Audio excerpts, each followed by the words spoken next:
Welcome to help screen, and if you want to switch back to personal account, first open up the Instagram application and select your profile icon at the bottom right corner of the screen. Now here on your profile page, you should just simply go ahead and select the three lines on the top right corner of the screen.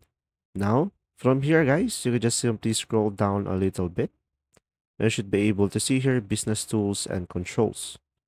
Now, here at the bottom, should be able to have a switch account type.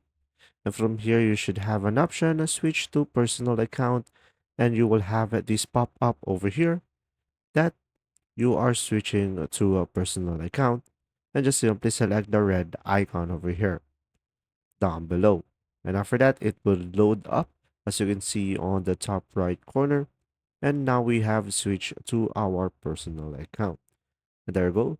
If you found this video helpful, guys, please leave it a like. Thanks for watching.